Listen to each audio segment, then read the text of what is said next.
Ampuliriza nkulamusiza konyo yonajja osinzira okuliriza mandu so 89 akatonyeza CBS FM Radio Uganda Radio Ssaabasajja Kabaka y'abavubuka b'omulema omutebi. Eddakiika zigenda kukona mwenda zimaze okutakussaawo emu ey'akawungeezi k'olunaku olwaleero ennaku z'omwezi 17 omwezi tuli mu gwa Gatonnya muyite January nene tumutwaliriza twamaze dde okuyita mu masekkati g'omwezi guno era nagwo tugumala ku essaawa ena tuyingira ogwokubiri.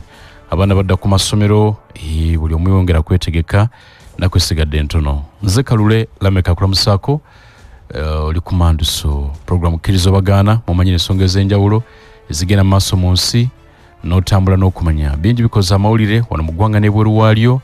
Abaka ba Parliament beetaaga Ssaabaduumizi w'eggye ly'eggwanga General Muhoozi Kayini Rugaba bwe baagala agende balina ebibuuzo bye abakulu abavudde mu ministry y'ebyamagye babagambye nti mugira muddayo twagala Muhoozi Kayini Rugaba ajje twogere ku bya budget n'ebirala engeri gye yeeyisaamu n'ebiringa ebyo n'ebirala bingi bikoze amawulire ebuyuko eyo balina ekidiinidiini ekyagaana abaana okugemwa kugenda ku ssomero okujjanjabwa bonna tebakkiriza abaana bagenzi batondoka bafa era okukakkana ne mu kiro kikesezo waleero waliwo afudde naye nga abazadde tebakkiriza kubatwala mu malwaliro mbu kirina akakwate beeyita 666 bwe batyo naye abatuuze bavudde mu mbeera ekkanisa ne bagikuba ab'ebyobulamu balina abaana be baatutte bali mu kukebera sampolo okulaba obanga okuzuula bikiddala ebibaluma. Ebweru w'eggwanga bingi bijja ebiri tulinda enzikiriziganya ez'okuteeka wansi ebyokulwanyisa mu luwanando lw'e Gaza ku lunaku olwokusatu amulire gafuluma okuva mu kibuga Doha eky'eggwanga erya Qatar ng'enjuyi zombi olw'aba Hamas n'Abayisirayiri bakkiriziganyiza ku bukwakkulizo obw'enjawulo omuli okwanyisiganya abasibe n'ebiringa ebyo basiikirize mu kulwana okutandika n'olunaku lwa Sande. Naye wabaddewo abakulu bye beemulugunyaako mu ggwanga erya Isirayiri era Ssaabaminisita Benjamin Netanyahu n'asukka n'agamba nti tulina be twekengera katuddemu twetegereze. Naye ekiwandiiko kifulumya enkya ya leero nga bakwataganye bulungi ku nsonga z'okusiriikiriza mu kulwana era nekitegeerekeka nti enjuyi zonna eziri mu nteeseganya zino ekiwandiiko ekyawamu zibadde zimaze okuteekako emikono. Oluuyi olwa Isirayiri nga lutaddeko emikono, oluuyi olw'Abahamasi, Abamerika nga batabaganya ate n'ab'omusi ya Qatar era nga batabaganya nga nabo bataddeko emikono okusiikiriza mu kulwana. Naye ng'ate Cabinet oba olukiiko lw'abaminisita abavunaanyizibwa ku nsonga z'ebyokwerinda mu ggwanga erya Isirayiri balina kutuula basooke batunule mu nteeseganya zonna n'ebyakanyiziddwako byonna balyoke bakakase kino.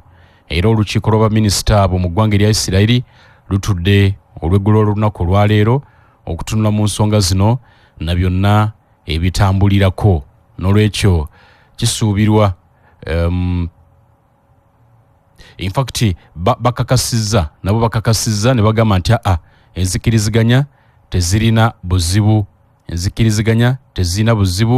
n'olwekyo katikati byonna ebiriwo biraga nti Sande bandigenda mu kusirikiriza mu kulwana ceasefire etandike olunaku olwa Sande bawanyisiganya abasibe n'amannya g'abasibe bagenda okuwanyisiganyizibwa nago gafulumye era ab'enganda baabwe bamaze dde okutegeezebwa nti owuwakomawo oli akomawo abasibe 96 Abayisirayiri bakyali mikono gy'Abahamasi naye nga kigambibwa nti abali mu 30 baafiirayo n'olwekyo bayinza kufuna mibiri gyabwe n'ebirala bingi bikoze amawulire. Nina abakukchik tugenda kwogera ku nkoko olunaku olwaleero. Omwaka guno nabagamba tugutandika nakukola nsimbi tugutandikira mu vibe ya nsimbi buli omu gutandike ng'olina ekyokukola n'olwekyo buli lwendeeta ab'enkoko bano yemanya tuli mu kunoonya ssente buli omufuna weweekwata 225 takuleka emabega. Nina Adrian Dungu omu ku banene ba kampuni tulamuseeko ssebo abatuwuliriza gusike gukutunulire nebaza Mukama olw'okubakuuma naffe olw'okutukuuma natuusa mwaka omukadde ate natuusa mwaka omupya tuze twongere mu maaso n'okubasomesa n'okubaganyiza wamu namwe ebirowoozo ku ngeri y'okwejja mu bwavu nga tulonda enkoko. Kamala Elliot tulamuseeko ssebo abatuwuliriza nsanyuse nnyo era okubeera ku radio ya Ssaabasajja nate tubakulisa omwaka omukadde era mu guno 2025 kukukiiki abaleetedde ebipya katuwulirize bulungi. Kukukiiki yani Dungu Adrian Cook Chick company njaluzi ya nkoko weewaawo tugenze twongeramu ne departments endala nyingi naye olwaleero tujja kusinga kusa essira nnyo okwaluza enkoko n'okukola emmere. Tulina factory esinga obunene wano kati kumpi mu East Africa ekola emmere y'enkoko mu kika eky'emmere eya pellets oba bulinga bubagia mu Kurambo. Maaso awo tugenda okukola ne concentrates era katukola ne chick mash emmere ey'enkoko ez'amagi. Esebo. Kipya ki tutandise omwaka 2025 nenga sinobana kutwala ku kipya musangiddwa luddawa omuntu abeetaaze walina okubasanga in case era nga bulijjo ofisi zaffe enkulu wano mu Uganda tutula wano ku Namirembe Road ewa Bakuli mu bitaala wennyini okulira na City Oil. Ne mu Uganda yonna buli district tulinamu edduuka oba liwandiise branch. Bw'obanga otukubidde ku namba zaffe ez'amasimu gwasinzidde gy'oba osinzidde tuba tusobola okulagirira weewangu oyinza okufuna okuyambibwa. 2025 tumutandikiddewa mu ngeri ya vibe erenzito. 2025 tutegese okugenda mu maaso n'okukola emisomo mu Uganda yonna nga bwe twakolanga luli. Weewaawo tuzze n'ebintu ebipya ebirala twabasuubiza nga omwaka oguwedde okulubirira enkomerero yaagwo. Tulina kubaleetera enkoko ez'amagi n'enkoko eri dual purpose ekola ku magi n'ennyama gye twatuumye Rainbow Rooster Plus. Ng'enkoko eyo ejja kuliranga wakati w'ennaku 45 n'ennaku 55 ate ekuwe ennyama kilo 2.5 ate ng'efaananira ddala ng'enkoko eyaffe eya wano eŋŋanda. N'ekirala omwaka guno kitukoze enkoko ez'amagi zonna zetugenda okuba supplyinganga era zetwatandise okugabira abalunzi baffe tuzibawanga kati ngeme olugema olusooka omuli nsotoka oba Newcastle. Tuzigema infectious bronchitis ekifuba kireeta senyiga oyo. Netuzigema n'endwadde bayita gumboro oba luwandiisa IBD. Then era tuzigema ne Marex. Kati akoko kantu tugenda okukakuwa nga tumaze okukakolako engeme ezo ennya ezisooka. Era nja kukubiriza nnyo abalunzi baffe bagenda okulunda enkoko zaffe ez'amagi mugoberere kaadi yaffe eraga okugema nga bwe kunaatambula. Tojja mu Cook Chick n'obookingayo enkoko ate n'okozesa kaadi y'okugema eya kampani endala kubanga bijja kukutabula.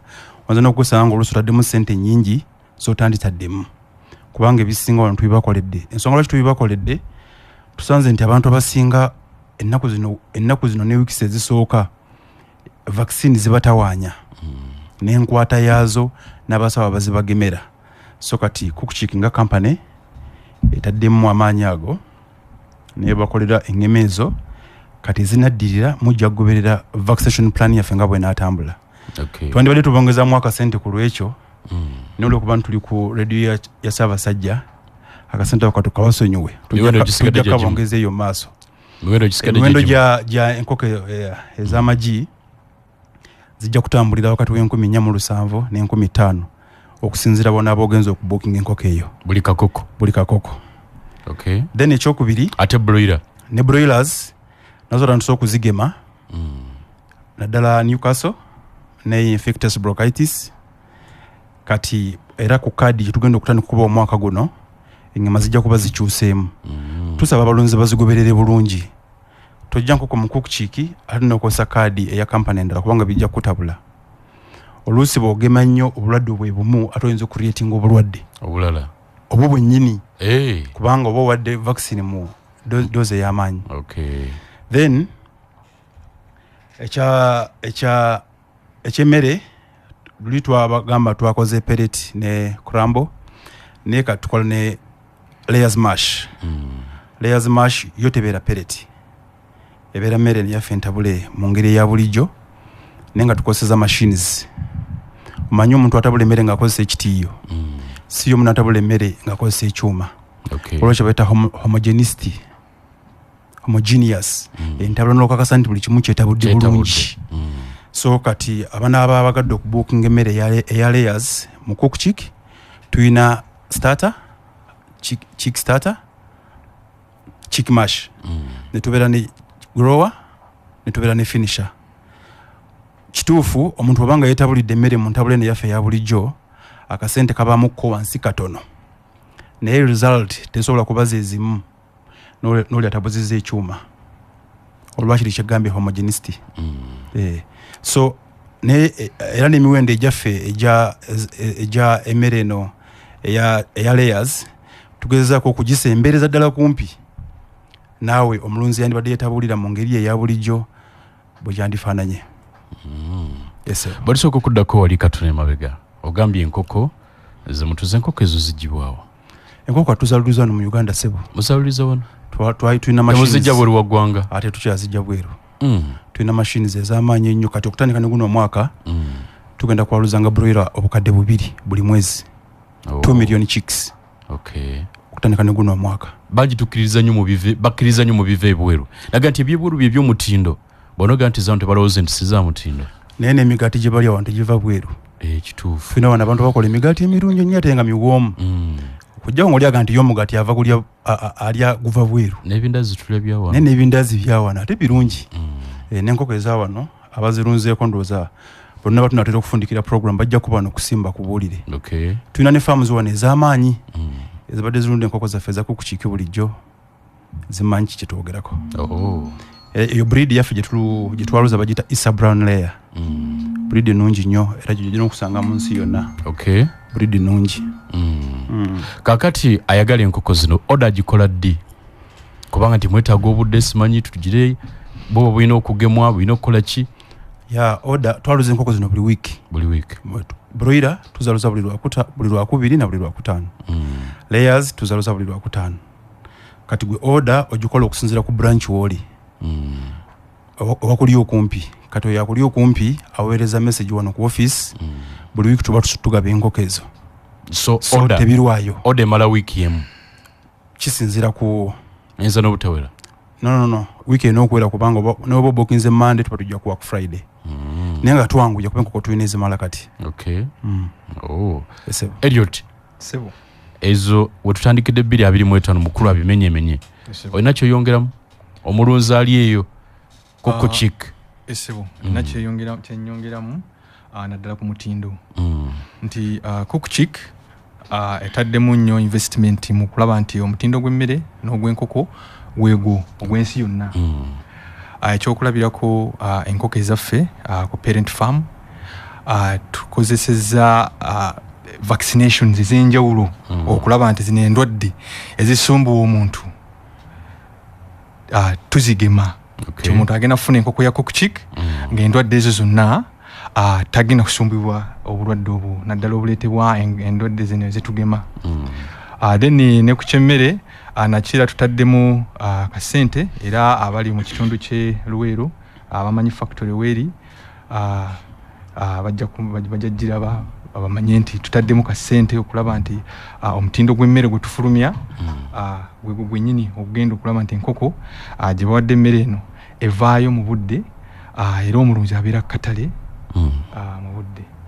Njagala kati essira tulinywereze ddala ku mmere ya kuku chick eri omulunzi ku nkoko ku mitendera gyonna kubanga bagamba nti addinga n'oluyimba addinga n'amawolu yagajjamu omukuto. Waliwo starter, grower ne finisher. Kamara tugende mu starter. Kakati emmere ya starter nga tuzze ku side ya nkoko eza broiler njagala abatuuliza bamanye nti starter ali mu muzindalo gutunule mu bulungi.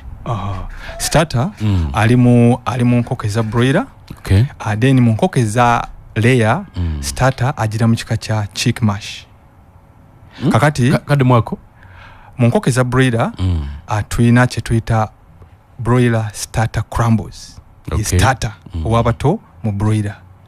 Starter owabato mu layer we tuyita chick mash. Chick mash oba cook chick chick mash. Kakati emmere eno ekola bulungi ku nkoko ento.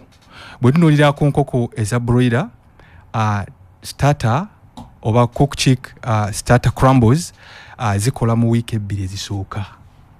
Okay. 2 ezisooka. Bwe tudda ku side ya layers starter ono tumutambuza weeks 8 ezisooka.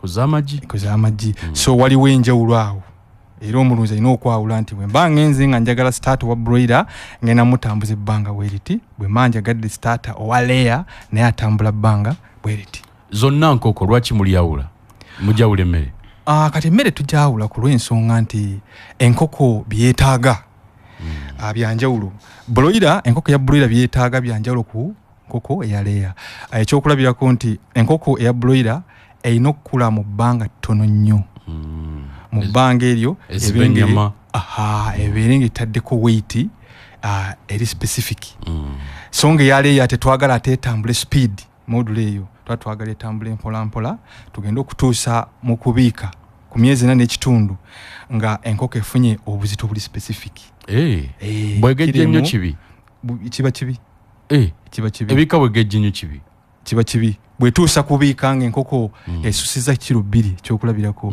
tojja kufuna ejjinga omulunzi ate bwetuusa okubiika nga eri wansi wa kiro emu katugeze era siti tojja kulaba ejji zeno bade nti bwegejja bejje kukona ekijinga kinene kubanga erina kaweiti kanene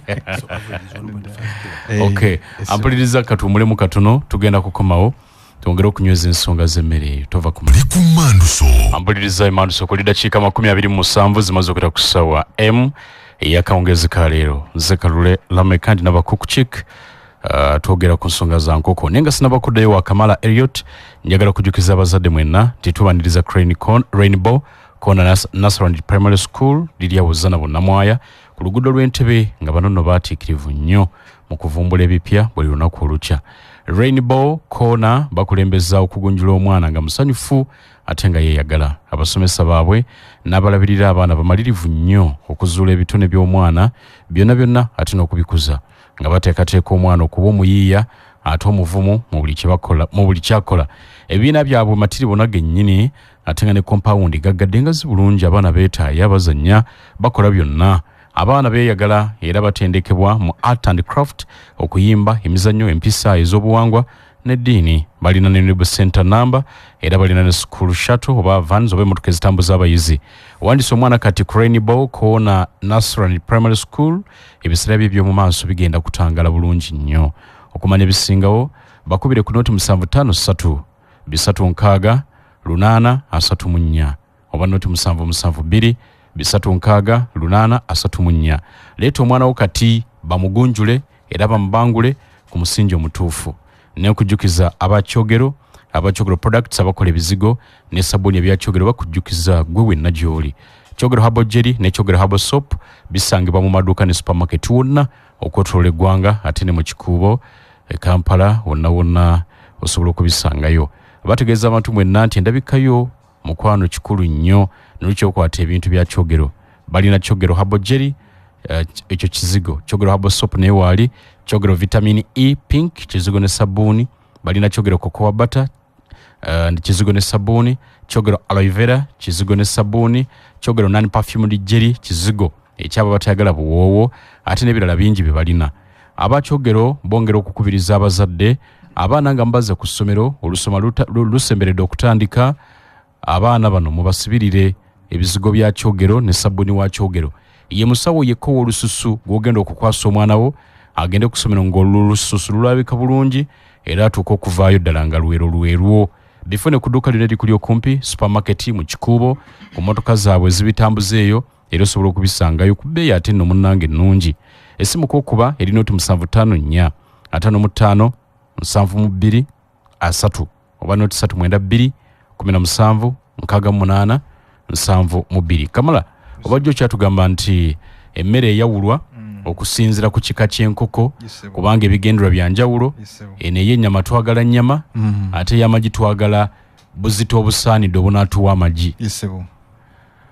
Tubadde twogedde ku starter emmere ya starter nga twogedde nga tunuulidde emmere ya starter mu nkoko eza broiler n'emmere ya chick mash mu nkoko eza layer. Kakati eno y'emmere esookerwako. Emmere eddako mu nkoko eza broiler eno katono nnyo nga tugenda mu mmere eddako mu broiler era eno gye tugamba nti bwe ziba zaakatuuka gy'oziweerawo nga buto gy'oziweerawo Okay. Joziwirawo bwengamba nti joziwirawo era omulunzi akimanyi nti tusooka ziwa vitamin ne glucose emmere ne tutandika ogiwa nga wayiseewo essaawa nga 2 oba 3 naye emmere esookerwako etwala bbanga ki mu broiler tugeze etwala weeks 2 Okay. ezo crumbles mu layers etwala weeks 8 8 weeks emyezi nga 2 tudda ku mmere eyokubira eddako eno emmere njagala omulunzi awulirize nti eri emmere gye twasoose ya starter oba emmere esookerwako eyamba akakoko kano kave ku njuba eri mu lubuto etandike kati ku mmere n'enkalu yes kati ennemmere eno endala gye tuddako eya grower eyamba enkoko okukula kebe mu broiler kebe mu layer yes tetuyita growth phase kati emmere eno mu broiler etandika n'olunaku olwa 15 day 15 paka ennaku 25 day 25 grower owafu wa kuku ebbanga eryo mu nkoko eya layer grower phase atambula okuva ku weeks 8 paka ku weeks 16 ng'enkoko enaatera okubiika era omulunzi alina okukimanya nti tukyusa ku mmere ya layer sembayo stage esembayo mu nkoko ezibiika nga tufunye amagi 10 ku buli 10% tetukyusa bukyusa emmere eno kadde mwako mbadde ngamba nti mu nkoko eza layer ezibiika ez'amagi eno emmere eya grower etambula okuva ku weeks 8 paka weeks 16 etambula okuva ku myezi 2 okutuuka ku myezi 4 n'ekitundu yes. kati mu kaseera kano tukyusa ku mmere eri esembayo ey'abana abagenda okubiika nga tufunye 10% oba enkoko 10 ku buli nkoko 10 nga zibiise yes yamuvuddeko broiler twagambye nti from day 15 naku 15 naku 25 ye phase eya grower oba butabatabula tusooke tumalirize oli tumutuuse owa grower owa layer tumutuuse tukome tunone ku broiler omulundi gumu oli tuge nti starter we atandikira ku lunaku lumu okukoma ku myezi 2 weeks 8 netumwongera grower okuva ku myezi 2 weeks 8 kutuuka ku wiki 16 myezi 2 myezi 4 n'ekitundu myezi 4 then tuga nti emmere tugikyusa ng'enkoko 10 ku 10 zimaze okutulaga ku magi ne tuziza ku kyolo nga tuziza kati ku finisher oba gye twandise layers mash kati ennemmere yemalayo essebo kati buli kika ky'emmere kirimu ebirungo ebyenjawulo percentages ez'enjawulo okusinziira ku byetaago by'enkoko mu buli stage essebo yonna etabuddwa bulungi ototabula wagiziwa nga zirya yesebo era nga bwe nasoose okubuulira abatuuliriza nti kukukiika etaddemu ssente okulaba nti emmere eno gyetuwa fe abalunzi emaakinga n'omutindo gw'ensi yonna yesebo kaakati tuusizza layer oba ez'amagi yesebo tuddeyo ku broiler ez'ennyama tuziwadde starter kuva ku lunaku olusooka kutuuka ku nnaku 14 yesebo tulese grower kuva ku nnaku 15 okutuuka ku nnaku 25 tuwumulizzaawo awo kati oyo ye grower kati finisher mu nkoko eza broiler atandika ku nnaku 26 paka ennaku 35 oba n'okweyongerayo kusinziira kubanga ennaku zino waliwo abalunda enkoko ennene ezo ez'emyezi 2 so akaseera ako ka finisher naye nandyetaze awuliriza amanye nti buli bwe tukyusa ekika ky'emmere nga tuvudde mu starter katugeze nga tuzze mu grower tulina okukikyusa mpolampola tutya nti tutabula emmere eno gye tuvudde katugeze tuvudde mu starter tuzze mu grower ne tutabula grower ofunako emmere ennaku nga 3 n'ogitabula lwaki tetuba twagala enkoko efune change eri transitional bweba nnyonyekke bulungi gategudde bugu efune soft landing yes ekiyamba nnyo kubanga abalunzi bajja kimanya nti abakosezaako piriti nti bw'ova mu starter nodda mu grower n'okyusa mulundi gumu enkoko zeekanga mukko byera tebimanyi ova kawunga ova ku muceere bakwadde akawunga baga nti kano ke kanyweza omubi baga nti mukulu ananze eki okay so tutabula ampulizo oli ku Manduso dakiika 2 munyazi ezibulayo okuyingira essaawa essaawa 2 njagala kujjukiza nti omuzadde afayo okusomera omwana we lyasaanidde okusomeramu era asobole okufuna omusingi omugumu. Essomero lirimu lyokka ye Caring Heart for Children Pre and Primary School Masuulirita. Ssomero ddungi nnyo, ebizimbe bya mutindo, abasomesa batendeke bulungi, ensomesa ya kikugu, ensasula n'endisa y'abaana nnungi okuzaama, anti bettanira nnyo emmere eri oganike awamu n'obukuumi.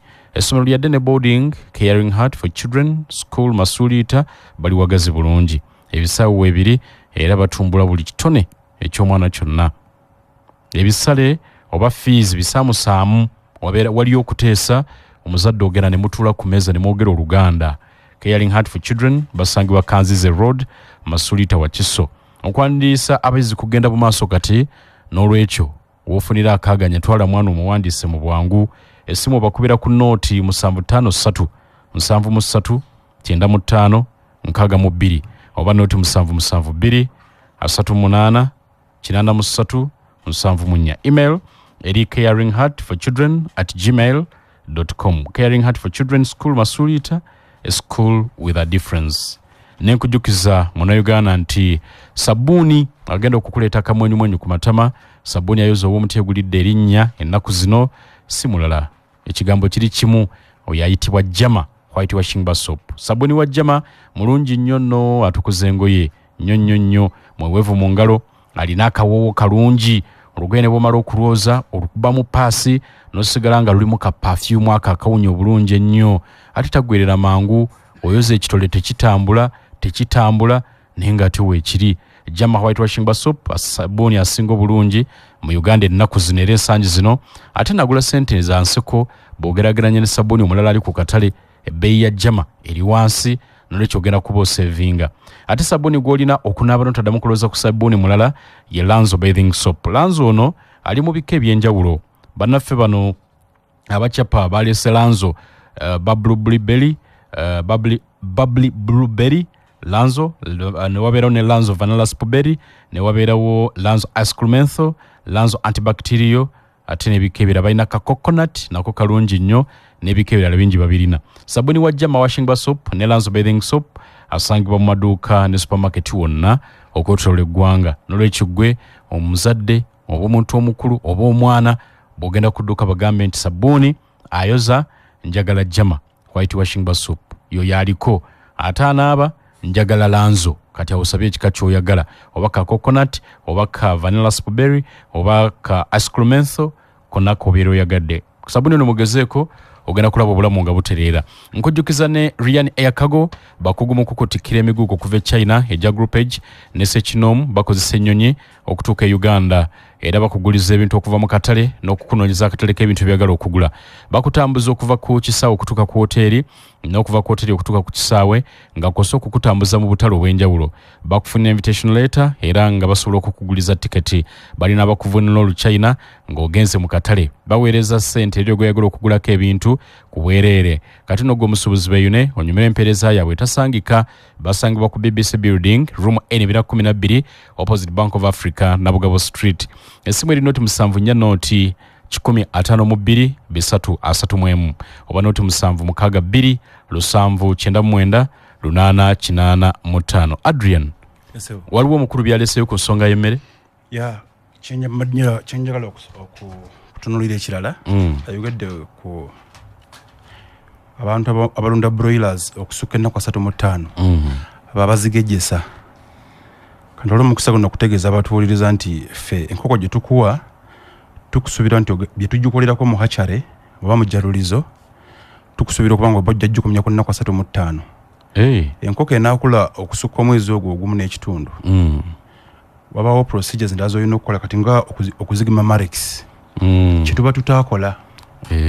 Marex abamu mu Luganda batera muyita kansa wa nkoko. Bwatyo bamuyita. So bw'oba onayagala okulunda enkoko ezo ze bagejjesa byosanga ebinene kilo 6 kilo 5. oba no contact okwatagana ne company jogenda okujja enkoko obategeeze mukole special arrangement okugemere Marex eri mu hachare kubanga babana tebamugemedde mu hachare nokafulumya okadeka ku motoka ekaleta eno jogenda okagulira Marex enkoko awo omukuba asobola okugikwatirawo so kiba better nokola arrangement eyo nebamugemera mu hachare takwata nkoko etasukka nnaku 35 tagiteekako buzibu ebiseera ebisinga ne sayini za Marex ojazirabira wakati wa myezi 3 n'emyezi 4 ate talina ddagala agemwa bugemwa olina kumugema bugemi ate Marex tumugema mulundi gumu mu bulamu bw'enkoko waliwo ampeereza wano ekibuuzo n'agamba nti sebo njawulo ki eri wakati w'emmere yammwe n'emmere ya kampani endala naddala ya Smash mbadde nsaba muddemu yanukula bw'ogenda okutunuulira stores nyingi gye batabulira emmere y'enkoko tugezezaako okutambula stores ezisinga obungi za bibaati kakati mu bibaati muno mulimu emmese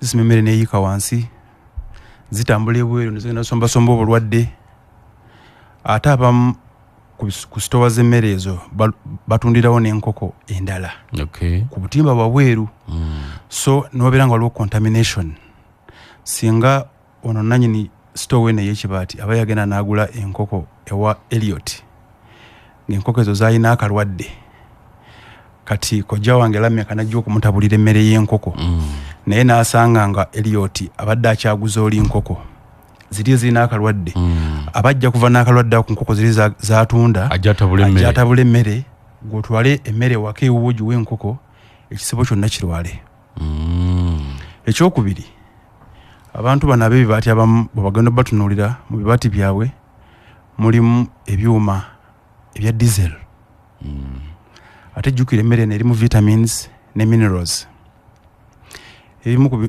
vitamins zaagala nnyo okubeera mu kifo ekirina oxygen amala ate jjukira ekyuma kya diesel kiproducinga carbon monoxide ndowooza tebisobola kukwatagana oba ogenda kutabulira enkoko emmere zigirye naye nga tezijja kubiika bulungi enkoko zo bazijja mu kukikinga breed nnungi bazigemye bulungi zijja kubikira 75% so nga ate zandi kubikidde 95% naye ng'ekireese obuzibu emmere omusana bwe gwaka ekibaati kino kyokya nnyo vitamins zaagala room temperature oba tukwatagana ekiro obunyogovu bwe bujja ekibaati kino kinyogoga nnyo vitamins zaagala room temperature olaba bw'ogenza okuwa enkoko zo emmere nga tebalansinga bulungi ffe mu cookchiki tulina dryers bwe baba batuleetera kasooli kuli kwenda okubamu emmere y'enkoko tumala kupima moisture content obukalu bwe kikulu nnyo kuba enkoko olwogiwa emmere kasooli nga baddemu olubisi efuna obulwadde mu kisakiro munda anyuukiridde ate kola bulungi naye ffe emmere gye tukuba tumala kakasa nti obukalu bwayo bwebwo ate emmere yaffe tebeeramu bulwadde nga mycotoxins ebiseera ebisinga bw'otuuka eyo mu bibanda gye batabulira emmere otekulaba nga bwe batabula hiipu y'emmere osangako obukulu ng'obudde eno wansi obwekutte kati akakulu ngako nga bw'okaasa munda olabamu olupumbupumbu kyovulanga ebiseera ebimu enkoko ziba zirya zikuba emyasi empumbu eyo eziyingira era erwaza enkoko so kati ffe emmere gyetugenda okukuba mu kukiiki ebyo byonna tuba twabikozeeko dda esebo so njagadde nstressinga ennyo ekintu ekyo ampuliriza katuwummulemu tukome ampuliriza ali kumando so dakiika tubuza 12 zokka tuyingire essaawa 2 bwe zinaako ne2 era tugenda mu nsonga za byankulaakulana bwavu mpologoma naye nga tweyongerayo nga sinaba kudda wa bwana Adrian ono ne musawo Elliot njagala kujjukiza nti okukomala abasajja kintu kikulu musajja wakomolwa gy'oli wakomolwa kino nno kigenda kukuyamba okwewala endwadde nnyingi ogenda kukendeeza obulabe bw'okukwatibwa mu Kenenya ebitundu 6 ku buli 100 kubanga omubiri gugenda kuba gukakase mu ngeri emu oba endala gukuyambeko ebizibu nga bwe bityo n'olwekyo ministry ey'ebyobulamu etaddemu ensimbi ekitongole eky'ebyobulamu mu nsi yonna ekitongole kya PEPFAR n'aba CDC bonna bakoledde wamu okulaba ng'omusajja ogenda n'okomolwa ku bwereere. Omusajja ali wakati w'emyaka 15 n'okweyongerayo gwe gwenjogera naawe. Genda mu disitulikiti y'e Bukomansimbi, eddwaliro Butenga Health Center 4 bakomola. E Butambala Gombe General Hospital bakomola. E Gomba Madu Health Center 4 bakomola. Kalangala Health Center 4 bakulinze. E Kalungu Bukulula Health Center 4 gye bali bakomola. Kyotera district balina Kakuuto Health Center 4 bakomola. Lwengo Kyazanga Health Center 4 bakomola. Lyantonde General Hospital genda bakukomole. Masaka City genda mu Kichumba Health Center 4 bajja kukukomola. Masaka District genda Kyanamukaka Health Center 4 bakulinze bakutaase. Mpigi District bajja kukomolera ku Mpigi Health Center 4. Rakai General Hospital bakomola. Sembabule Health Center 4 bakomola. Ewakiso gwegenda mu ddwaliro lya Kajjansi Health Center 4 bakukomole. Ne Wakiso Health Center 4 nawe genda bakukomole. Tuga nti mukwano okukomolwa kulungi kukuyamba okwetangira endwadde ez'enjawulo ate tekukyaluma bintu babigonza mbagira bugizi kati no bwe nga weddira waka ng'olinda bonaku 2-3 nga wateredde dda ate kwa bwereere tebakuggyako yadde ne siringi 10 okukomola kuno kwa bwereere songa za byabulamu bakubireko oyinza n'okukola appointment nti zisagala kukandalirira olutuka bwenti mugirirewo ntambule ngende nkola ebirala kubira na shiba ku noti 7 noti 96 98 55 oba noti 773 99 46 36 oba okubira Joshua ku noti 772 99 59 95 oba noti 752 nkaaga mwenda emirundi ena. Nkujjukiza ne Tabula Properties Limited company etunda mayumba n'ettaka eri ebyapa tenga bya bwannannyini. Bakwanjula estate yaabwe ya Ganda Estate okuva ku milioni 7 okutuuka ku nkaaga, Bukalango milioni 2 okutuuka ku 25, Luwunga milioni 15 okutuuka ku 18, Nkowe milioni 18 okutuuka ku 25, Namusera milioni 3 okutuuka ku 4, Chikandwa milioni 15 okutuuka ku 18, Bombo ziri milioni 15 okutuuka ku milioni 17, Katende bali ku milioni 13 okutuuka ku 15, amasanyalaze n'amazzi weebiri. Ebbeeyi ye ejja mu nsawo yo ate nga n'ekibanja mpola kkirizibwa. Gende nansana ku masitowa osobola okwekwata polotiyo ate no mu bwangu bw'ekitalo. Okumanya ebisingawo bakubire ku noti 7 noti 1 94 2 noti 3 oba noti 7 noti 1 noti 5 4 ojja kumanya ebisingawo. Nga tuwumbawumba abatuuze tetunaba kubawa namba za ssimu ne tujja kuzibawa nga tumaliriza abakulu bano musobole okutuuka gye bali bulungi. Ebibuzo biringa bibiri ndoza Adrian mbireetewo. Abantu mbayinza okulaba nti bweyegulira obulungo bwe nagenda n'atabula nti ayinza okukekkerezaamu okusinga okugula emmere yammwe ewedde kubanga yammwe nti teeka wano nsawo manya enkoko zirya kyenkana kiziteeremu teri byakutabula. Omuntu oyinza kumugamba ki kubanga ffenna tunoonya kufissa kinene. Ekyamazima omuntu ono ajja kufissa naye results kyojja okufuna mu nkoko si kyekimu n'ekyemmere gye tujja okuba nga tukutabulidde. Okay. Naye ng'ekyamazima ojja kufissa. Ogenda ku mastores agamu nosanga nga n'obulungo babwanisa wabweru baba basenyeeko ekitundu ku bulungo kaba tekawera akasawo nga tekakyawera oli akafunyiza akalisaawo ku musana tumanyi ne byayongeddeko kati okufissa kugiramu n'ebizibu byako. Ojja kufissa mu kwetabulira emmere ojja kwagala ofisse ekinene nnyo ofune ebitundu 75 ku nkoko ezibiika. So ate oli atafisiza kinene nnyo goba aguze emmere kati ngene yaffe yali ya smash ate enkoko zibiika ebitundu 9 ku 10 kati siraba nti kinawe kibalansingira. Layisa gulabuwana layisa bagenze gulabuwana tukikozeeko survey tukikozeeko research ne tubizuula nga biri bwe bityo kubanga ekisinga okutta enkoko ebiseera ebisinga gayinza obutaba mazzi ziyinza obutaba nnyumba naye kino kyeridde kyeridde kikulu nnyo kitwala almost 85-90% ku kikyegenda okuwa.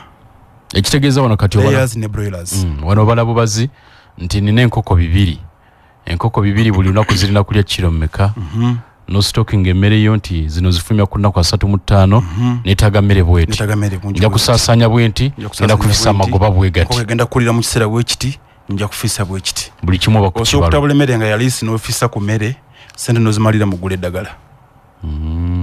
Yes. Okay. Bwana Kamala ng'osirisi nnyo. Emmere eno abantu kuliko abali mu bitundu ebyenjawulo. Waliwo abali e Masaka, kati waliwo abali e Mubende, waliwo abali e Bugerere, waliwo abali e Mityana, Kiboga. Emmere ne batuukako etya? Bitundu nga byesudde nnyo. Kituufu mukulu Lameka bitundu byesudde nnyo naye mu kusooka musawo Adrian yatunnyonnyodde nti Cook Chick erina amatabi mu buli kanyomero mu ggwanga lino. Era tulina system distributing emmere eno muli koona. Buli gye mulina ettabi. Yes. Awali ettabi lya Cook Chick ne products weeziri tuzituusaayo. Okay. Kyetukola yeetaze Cook Chick products enkoko n'emmere okuba bukubi ku masimu atamanyi outlets tugenda bawa amasimu gaffe nga tumaliriza programu eno mutukubire tubannyonnyole ani akuliraanye ani gwosobola okutuukirira n'ofuna product ya Cook Chick. Margaret Buloba agaye nti bwengula enkoko eza Cook Chick 100 banyongeramu mmeka kubanga nti ewamba gula enkoko ne babasuuliramu nti ni kesi waliwo obugize. Tubongeramu obukoko 2 bwokka. 2 bwokka. Buli 100 mwongeramu 2 bwokka. Si butono nnyo. Era tubongerako kubanga etteeka lya ministry bw'erityo bwe ligamba. Waliwo ojja okusanga akongeddemu 5 naye ate ng'ogenda kufiirwa 2 ne nkwongeramu 2 naye n'ofiirwa 3. Waliwo ensonga eziri bit technical gye sijja kwogera no ku mpewo. Nekitegeeza bulina okufaako oba oyagala oba toyagala. Kubanga bulamu. Okay. Okufa kujja kutya kayinza ogwa muliro osobola okukalinnya bodaboda badde kutwala nakakubi anything can happen. Yes. Kasimula ne kazikira. Kasimula ne kafa. Okay. Okujjako Mr. Lameka ojja wange wanjisebo waliwo ekizibu ennaku zino ebbugumu lingi nnyo. Abalunzi abatwala enkoko ennaku zino bakuba amasimu obukoko bufa olunaku lumu 2 3 enkoko ziri mu kufa ebbugumu. Kati olwaleero mbadde nkebera ku thermometer ku office tuli mu degrees 38 39 mu office ate nga nyumba ekizimbe kya ceiling. Kati omuntu ali akoze bruda mu nyumba ey'ebbaati kitegeeza agenze mu degrees kumpi 40 atataddemu ensuwa munda. So tukubiriza abalunzi ekintu kino kati mutandika okukitunuulira ebbugumu lingi nnyo bw'oba otutta obukoko ng'obujje mu Cook Chick mutunuulira temperatures ezo. Simanyi oba nasobola okugula thermometers naye tunaba tuvudde ku mpewo tugenda kusoma enamba zaffe wano musobola okwongera okubaka amasimu ne twongera okunyonyolegana. Okay. Kuleka nga nti enkoko in fact gwali Elliot nti enkoko gitwale ng'obulamu bwe butambula. Genda mu nnyumba yayo owulira otya nga gwe gy'oli. Akabugumu kolimu osobola okasustaining oba kakususse bwe kaba kasusse kakkanya giwulirize. Era report zetufunyeeko n'enkoko zetulabyeko leero ebikoko ebinene bye bifa. Olyaga nti enkoko zange obukoko nabuleese bunyoonya amazzi naye ebinene bye bifa. Kati ebyo ebinene byogamba nti bye binene byeba binywedde nnyo amazzi. Bwe kinyoonya amazzi ate kibi kubanga Elliot, I think you can explain. Elliot, bwe nyunya amazzi mbadde kuba kati fente ente gyekoma okunywa amazzi gyokoma okweyagala nti egenda kusitula omubiri n'akanyiriro ate mu nkoko okunywa amazzi ennyo kibi. Kakati okunywa nnyo amazzi oluusi kaba kabonero k'ebbugumu weeri. Kati mu kunywa nnyo amazzi n'okufulumya akalimbo w'oluzzi kati neeyiwa. Yes. Neyiwa kati ekyo kina side effects. Tufuna dehydration mu nkoko enkoko efulumya amazzi nga teyagalidde. Then ekyo nakyo kireeta obuzibu obulala kati nga kosidiosis kubanga ennyumba ziddugala zitoba mangu obucaafu ne bujja. So the side effects naye mbadde njagala njogereko dakiika emu ku nsonga y'emmere. Emmere eno ku mulunzi bitundu nga 7 ku buli 100 zisente zafulumya okuteeka mu mmere eno. Kitegeeza nti emmere eno ya bbeeyi tulina ogikwata n'obwegendereza. Kati abasawo we bali mu Cook Chick mbadde nsaba watuliza nti bw'oba oyagadde okumanya nga bw'oba gitingira emmere yo tutuukirire tukubalire emmere eya layers gy'ogenda okwetaaga paka kubiika, emmere ya broilers gy'ogenda okwetaaga paka kufulumya. So nga nkulu nnyo kubanga at the end of the day tuba twagala omulunzi akole ssente. akadde kaduse ne waliwo wanalemedde ku simu ndoza kamufune n'oluvannyuma tugenda kubawa essimu zammwe. CBS. Hello. Wanji? Kale bali kuweereza ssebo. Naawe okuliriza? Oyanza nnyo pulogulaamu yo maffe nateeta. Enyawe. Bannange ngaffe abalunzi tukolera.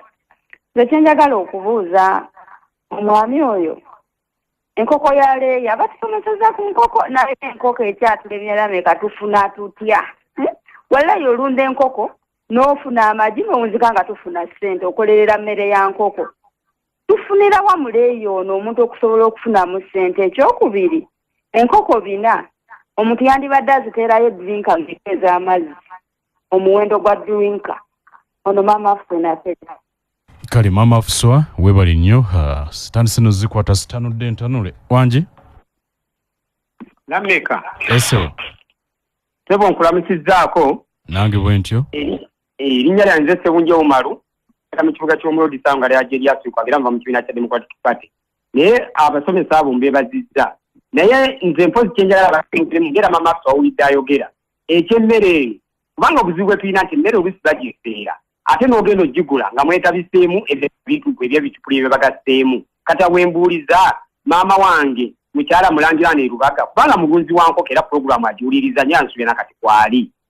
Kati agamba ssente ateekamu nnyingi. Naye ate gye bigenda okugira ate oluusi emmere gy'owadde enkoko zitandise okuddukana ng'omusomesa oyo bw'akyogedde. Naye kirala kye neebuunyizzamuko nti enkoko yo nnyo amazzi ate kigiviiramu okuddukana nti ate kibeera kibi nnyo. Okay, ekibuuzo kitusse bulungi. Wanji? Lameka. Esebo. Sebali kuweereza ssebo. Esebo. Yenze Kalema Haruna munnankyukakyuka memba Uganda Media Scholars Association. Abasawo mbalamusizza. Lameka abantu bajjaawo ne batuwa ebifo nti ndigayaaza flash gyaffe gyeziri ndine wano bwe wati naye tebatubuulira kizimbe ki ekituufu we bali.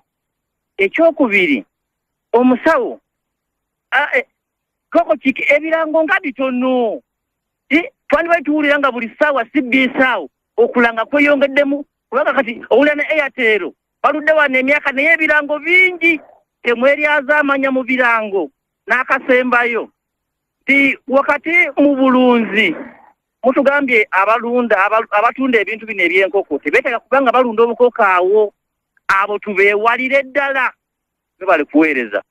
Kale tweyanziza nnyo essimu neyesijja kansembyeyo kalono. Wanji? Tukate wange. Esebo. Sebo bali kuweereza. Esebo. Tajjawo saalo musetuka. Zabakulu abo njagala kubabuuza. Tunaategeera ddi eddagala eriwonya enkoko bwe lirina okusangibwa ettuufu? Kubanga amaduuka mangi agatukuza eddagala ogenda okuwa enkoko okugiwa eddagala bugweri nga bufa bufi. Kati bannayuganda tukole tutya? Kale tweyanziza amasimu gaaka naye ate akadde kange kaweddeyo ak'essaawa eno kati nga tunaba nakwanukula bibuuzo kansokere wa Adrian njagala osomera abatuuliriza ennamba zo ez'essimu kwe bagenda okukubira obeza kampuni n'oluvannyuma ne Elliot asomezize awo tumbe mbali ku ssimu mukwana akadde kampeddeko nsaba kwata peni oba kwata essimu yo bakusomera ennamba giyingize butereevu mu ssimu yo. Adrian Dungu. Ennamba yange y'essimu eri 0782 0782 99 99 12 12 18 Airtel so 0782 99 99 12 12 18 Airtel 0752 0752 99 99 12 12 18 752 99 12 18 Kamala Elliot nawe zo tuzifune Esebo. Esooka MTN 0772 0772 920 kyenda lwenda abiri 8 binana 0772 lwenda abiri Esebo binana. Okay. Airtel eri 0701 0701 545 545 80 18 0701 Esebo. neberetya 545 545 180 108. Kakati twanukule ebibuuzo ebyo nga tugasseeko ne bino wanaga nti nze Irene Mbeera Bulenga aga nti enkoko ezo nyinza kuzijjawa. Irene ali Bulenga. Mansa Sendege kyewanise Mpigi district. Lwaki enkoko zikolola nnyo kiva ku ki? Munaluwero Hakimu wa boda.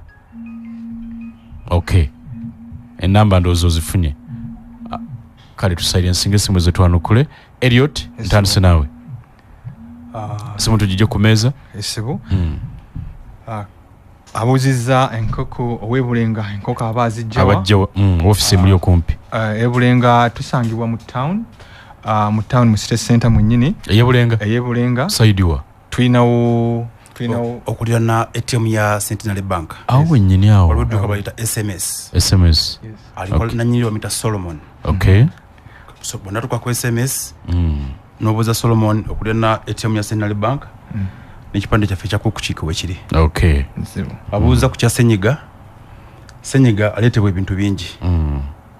Senyiga aleetebwa ebintu bingi nga ennaku zino abantu naddala balonda broilers bakozesa ebisusunku by'emiti.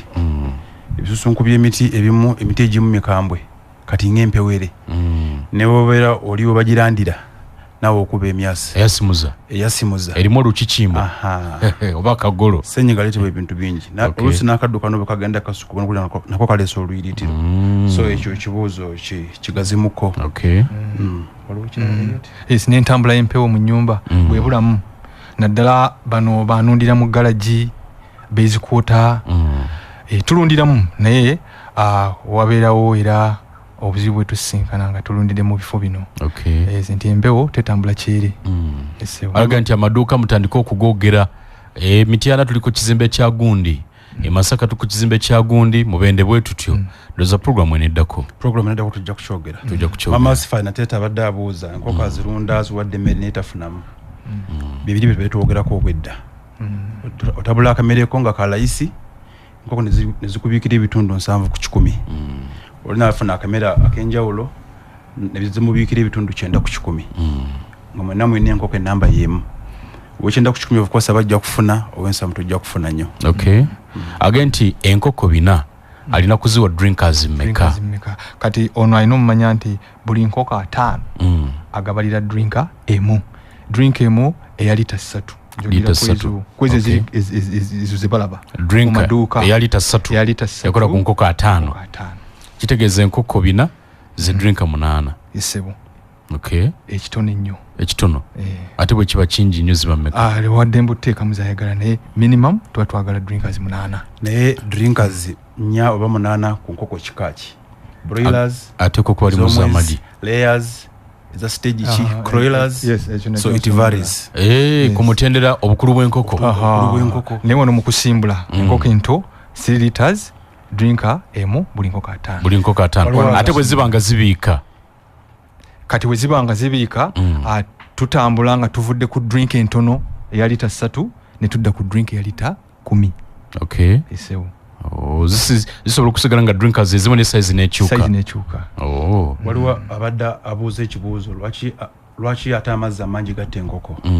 Waliwo ebiseera kati nga omuntu watabola emmere y'enkoko nasaamu omunnyo mungi. Enkoko ne zinywa amazzi amangi agasusse gagenda ne ganyigiriza eno wansi ebibumba biki.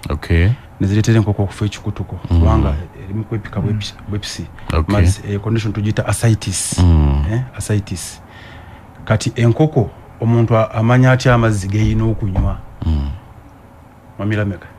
Omuntu amanya atya nti enkoko eyina okunywa amazzi obungi bwe buti. Enkoko enywa amazzi times 2 emmere gy'erya. Tugeze singa badde eyina okulya grams 10. Kitegeeza ajja kunywa amazzi miruzi 2. Kale mbasibudde. Bwatulabire. Kale. Ampuliriza kankome omusawo y'okubiri twogere ebigambo ebirala. Ampuliriza oli ku mando soda kiika ziri 13 zokka zimaze okula ku ssaawa 2 ez'ekiro ky'olunaku olwaleero. Puroguramu kkirizo bagaana kanyomero kabwavu mpologoma. Tuli ku kizimbe Masengere kwebaza nagyo sinzira okutuuliriza webali nnyo webalire ddala. Dakiika ziri 13 zimaze okula ku ssaawa 2 ez'ekiro kya leero. Kalule Lameka nze nkyali naawe sawe niyo kubiri naba RIP Uganda era tugenda kutunulira nkoko olwaleero tugenda okutambulirawo RIP Uganda bali wano Wakaliga era amakanda webagasimba ne baleka basasanira ebitundu ebirala. Programu ene sawa tuli mu yabwavu mpologoma bwoterwa nakekulya tulwanyisa bwavu nkugamba bulijjo nti woolyawo we wali ensimbizo mu bantu abakuliranyaawo b'okubiramu olwali be balimu obugagga bwo naye obwo bajjemu otya tokuba kayondo neeraba kiki ky'oyinza okukola ekiyinza okubasikiriza okukuwa ensimbi ze balina.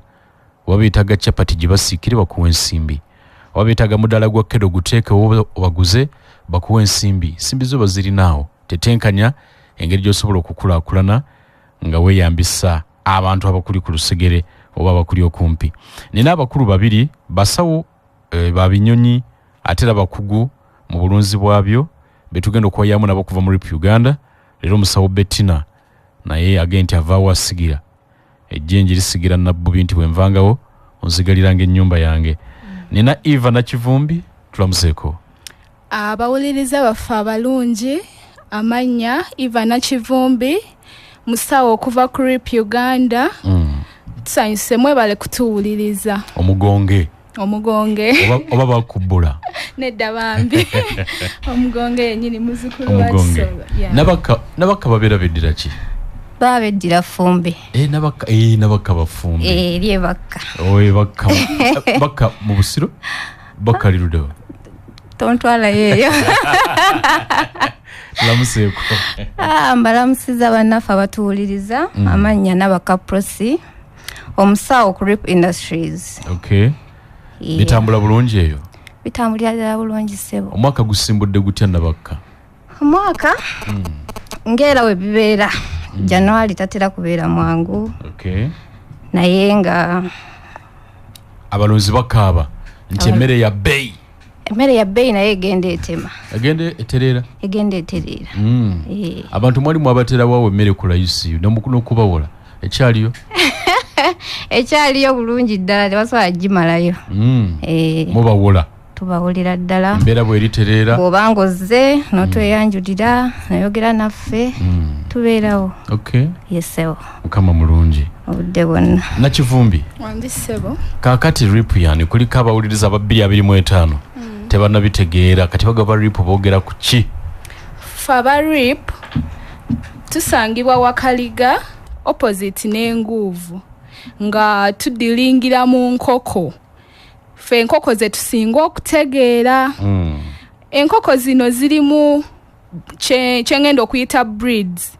Waliwo enkoko ez'ennyama olulyo. Waliwo enkoko ez'ennyama abasinga muzimanyi nga broiler bino ebyeru. Tubeera nazo. Breed gye tubeera nayo gye bayita Cob 500. Okay. Nkoko nnungi ebeera mpanvu teekako mangu ebeera n'ekifuba mu weeks 3.4 oba ofulumya. Okay.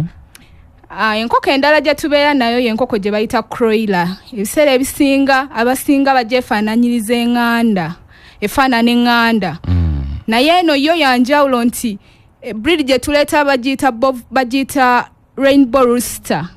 Okay. Y'enkoko eyaffe breed gye bayita Rainbow Rooster ebeera mu colours ez'enjawulo. Osobola osangamu enzirugavu, emmyufu, eyakakofu. Ate sawa zino wenjogerera January ono tuli mu season. Enkoko zino zibeera ne season. Mwezikola ki? Mwezigira? Nedda, abalunzi bano be bantu abasinga okubala akatale. Sawa zino tuli mu season ya Easter. Aba Easter. Ku Croiler. Tusaba mutwe unit sobola okubawa ekintu ekigenda obbakolera mu kadde akatuufu. Okay. Osobola okutuuka okufulumya ku Easter ku bbeeyi entonotono ate ng'enkoko ekukoledde bulungi ng'ate tekulidde nnyo. Croiler ekulira bbanga ki? Croiler ekulira ebbanga lya myezi 3. Okay. Ate enkoko eno eya Croiler gw'omulunzi ky'ojagaza ky'ogifuula tugiyita doll purpose. Nti we mba njagala embikira amagi ngenda gikwatanga enkoko gye njagala embikira amagi. Zibiika. Nebika buli lunaku? Tejja bulungi ddala. Naye tejja kubanga nebika buli lunaku. Okay. Then oba oyagala ebeera ey'ennyama era nayo nga bano abaagala okutunda ku Easter. nayo ogiriisa era n'ogitunda ng'ezitowa bulungi. Ekika ekirala ekyokusatu y'enkoko gye tuyita layers, commercial layers gye tuleeta Bovans Brown. Enkoko zaffe zino tuzijja Netherlands. Ffe muno tetwalulizaamu nkoko. Lwaki temwaluliza wano? Buy Uganda, build Uganda. Kituufu ekyo mwami Lamika kyoyogedde, Buy Uganda, build Uganda. Naye bino ebintu tuteeka ku minzaani.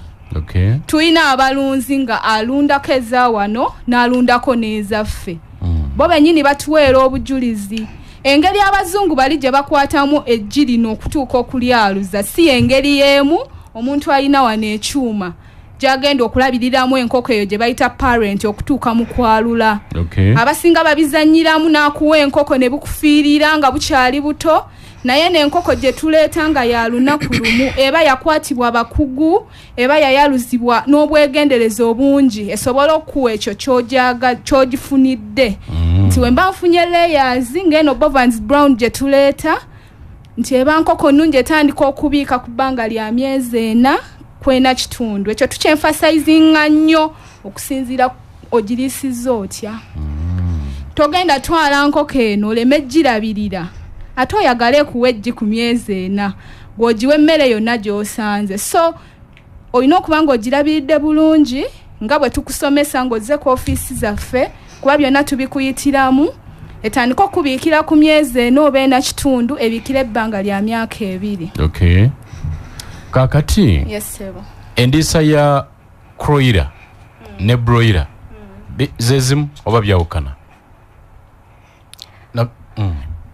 Kakati mwami Lamika endiisa ya Croiler ne Broiler jogere tugenda kujja tusiisireyo naye nako njagala okujjayo. Endiisa ya Broiler ne Croiler terina nnyo njawulo ebiseera ebisinga naddala mu kutandika. Mu kutandika Croiler ne Broiler tuziriisa emmere y'emu starter. Gwe tuyita Broiler starter. Tugenda kujja tutema emitendera nga tugitema. Nekye neebuuza muli bwe mba nga nnonda Broiler neefuluma ku mwezi gumu weeks 4 negitunda sente mmeka? Eba mu sente mmeka weeks 4? Kisinziira obutale buli mulunzi gwe tulina ku Rip Industries oba gwe tudiringa naye alina akatale ke katagitinga ntinze mu mwezi gumu enkoko yange ngenda kuba ngitunda. Olina gamba mu mwezi gumu n'ekitundu eyange ngenda kuba ngitunda. Olina gamba emyezi 2 nze yange ngenda kuba ki ngenda kuba ngitunda. So by'omu alina akatale ke we kali. Kye nandyebuuza nti lwaki omuntu yandiremye okulunda Broiler egenda okufuluma mu mwezi gumu yesibe ku Croiler y'emyezi 3? Lwaki? Kanzire ewa Eva kati kikomyewo. Effe wajja ku ofiisi zaffe tukuwa enkoko zino zonna ebirungi byakyo na lwaki wandirunze buli nkoko. Broiler y'enkoko gy'ogenda okulunda efulumire mu kadde akampi mu weeks 4 nga bwe tukugambye. Ogifuneko amagoba. Naye ebiseera ebisinga amagoba gaayo gajja mangu tegabeera mangi. Broiler. Ng'enkoko eno gy'otaddemu obugumiikiriza nti n'ogirunda emyezi 3 bw'otuuka ogitunda amagoba gabeera waggulu. Okusinziira eno kati sawa zino oyinza ogisanga nga Broiler abalunzi abamu nga bagitunda gumu 2 ey'omwezi. Osange nti Croiler ey'emyezi 3 agitunda $400. Ate n'ekirala ennyama eyawukana n'abali eno mu market mwabazirya eriwe singo kuwoma muba bagamba bakasitoma baffe. So kati oli kyasalawo kyakola ki okusinziira ku bakasitoma abe demand ki kye baagala. Ti Croiler erimu olugandaganda ewooma okukira kweno ndasi bwe kiri naye nga abalunzi be basala abakasitoma b'abalunzi abo be basalawo. Nakivumbi bwe nkola order obukoko buli ku sente mmeka? Sente z'enkoko zaffe tetugenda bagamba sente nti ziri waggulu nnyo. Naye tubadde tusaba mutukubire okumanya ebisingawo ku prices na deal ozifuna. Otufuna ku namba zaffe ez'essimu eya Airtel 0758 76 68 49, eya MTN 0773 92 725 ate enkoko zaffe zasseemuko kabeeyi. Ebbeeyi lwaki temujogera? Ebbeeyi eri negotiable. Mukkanya yakukanya tukanyiza ddala. Okay. Yes sir. Oli bw'akola order ebweru zitukira mu bbanga ki? Omwezi gumu enkoko ya leya oba ogifuna even less than omwezi kisinziira embeera gy'oba otusanzeemu eya orders. Okay.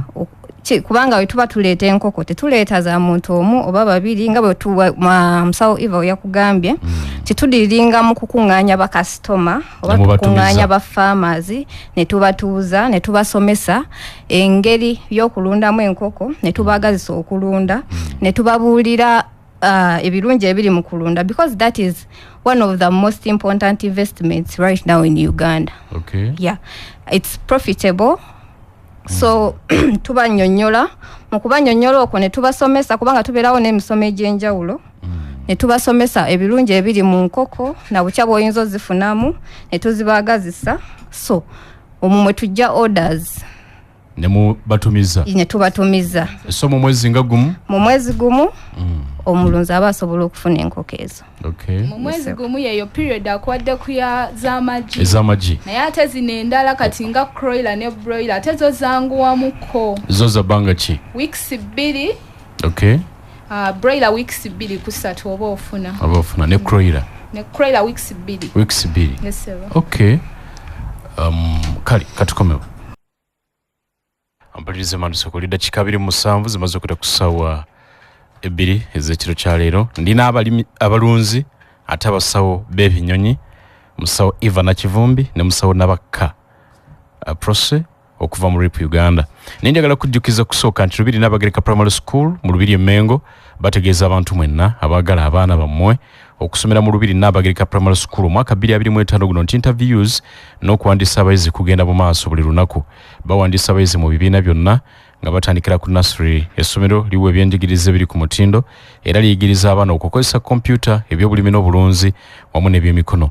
Okutuuka ku Lubiri Nabagereka Primary School yingira mu Lubiri lwa Kabaka Emengo ng'okozesa omulyango ogutunudde mu Ndeeba. Essimu k'okuba noti 782 75 62 44 oba noti 753 79 49 30. Nkujjukiza ndi ku lw'okutumbula omutindo gw'empeereza yaffe Mirage Tiles etegeeza bakasitoma baabwe bonna nti bali mu kuddabiriza edduuka lyabwe lisangibwa ku 60th Street Giyara Plaza okulira n'offisi za National Water bali mu kutereezaawo. Wabula amaduuka ga Mirage Tiles agasangibwa ku Bugolobi Chinatown opposite Uganda Bati mu Rwana Road magule okuweereza abantu era obuweereza bwonna weebuli buli kiweetaaga twakitaddaawo. Buli kimu ogenda kukisanga omuli tiles, santale wear, adhesive, grout n'ebirala bingi ate ng'emiwendo twongedde kugisalako ku lw'okwagala buli munnayuganda weeyagale obuweereza bwongere okukusemberera. Bakubire ku ssimu aba Mirage Tiles eri noti 754 43 45 66 oba noti 779 89 3 99 ojja kumanya ebisingawo. Honest Estates Developers Limited esabukulu estates zaabwe empya omuli Gayaza Kiwenda Phase 5, Mabombwe Phase 6 ne 7, Kachiri Nampunge. Bakyalina n'ettaka mu estates zaabwe enkadde ku lw'Ehoima omuli Nansana Bujuuko Kigoma, Namusera Bugembe, Namusera Phase 3, Kachiri Mwera, Kachiri Magogo, Gobero Muguluka Phase 1 and 2, Wakisoka Sengejje, Kachiri Simba Mannyo. Ku lw'Entebe balina Nakawuka 0 Phase 4 ne Sisa Lutabe Expressway. Balina ne Estates Namugongo omuli Namugongo Sonde ne Namugongo Misindye. Honest Estates Developers Limited bazima n'okutunda ennyumba eziwedde. Estates zaabwe zonna zirimu amazzi n'amasannyalaze, enguudo nnungi era ebyapa bya mayiro. Emiwendo gyabwe mirungi nnyo ddala era bakkiriza ne kibanja mpola. Honest Estates Developers Limited basangibwa ku Martin Road okulira Naga Khan roundabout ku Mankeshwa Building omwaliriro ogusooka. Wesige Honest Estates Developers Limited ku lw'obuweereza obw'amazima bakubire ku ssimu noti 772 57 28 73 oba noti 7 noti emu 57 28 773. Jana Herbals company yakola Covidex ekulirwa Professor Gwanga ekutusako eddagala eppya erikoleddwa mu butonde bw'ensi. Balina eddagala ery'okukolola naddala ekifuba ekisiiwa asthma ne allergy mu baana n'abantu abakulu. Balina eddagala lya ulcers, prostate asumbwa ennyo abaami, pressure, sukaali, amagumba agaluma naddala mu bakadde n'eddagala eddala lingi nnyo nga lyakakasibwa National Drug Authority. Eddagala lino lisange mu bifo bino wammanga, Nansana ku 5, okulira na Sam's Crescent, Nakulabe ku Bitaala, okulira na Katolo opposite Hajj and Hajj Restaurant, Nsambya kwekereza y'Abakatuliki, Namugongo nga wakava ku Catholic Church opposite Angelino Hospital, Mutungo Kunya opposite Mugiz Hotel, Mukono ku Centenary Bank, Mtinda kumpi ne Eliana Hotel opposite Kigowa, Fort Poto Kuden Building, Kasese Road ojja kubasangawo. Esimu kwokuba bakuweereza ebintu oyagala oba oyagala babikusanze eri noti 772 noti ne 3 47 2 noti 772 noti ne 3 47 2. Musawo na Kivumbi, enkoko za mwezi muleta ziba zigemeddwa ki oba ziba zirina bujjanja biki? Enkoko zaffe ze tuleeta ziba zigemeddwako kye twandiise ebigemo ebisooka nga ki? Tulina Malex, tulina ne Newcastle asooka ne Gomboro asooka. Okay. Tuba tubigemye. Woba ozitwala tugeze olunaku lwe tukugambye nti jangu ozinone, leero tukuwa kye twandiise vaccination schedule, engoberero gy'olina okugoberera ng'ozigeme biba bisigaddeyo. Okay. Yes, sir. Ziba zisaliddwa emimwa? Layers zaffe ziba zisaliddwa emimwa. Okay. Obumu oyinza obutwala gwe ng'obulabako kuba ku lunaku olusooka buyinza obutakutukako. Butandika okutukako ku bbanga lya mwezi, otandika obulaba nga bukutukako bwokka. Okay. Babusala ku lunaku lusooka naye bukutukako ku bbanga nga lya mwezi. Ya mwezi. Yes, sir. Okay. Prose. Yes, sir. Bwenzirako gy'oli. Yes, sir. Waliwo abaleeta obukoko ne bubafiirira. Babutwala bamubufiira mu bokisi. Abalala bufa bwakatuusibwa mu kisibo. Kaakati bwe tugenda ku management banga nti bino bina biri mu ngeri gy'olabiriramu enkoko yo. Yes, sir. Tugikutte tutya okugifunamu?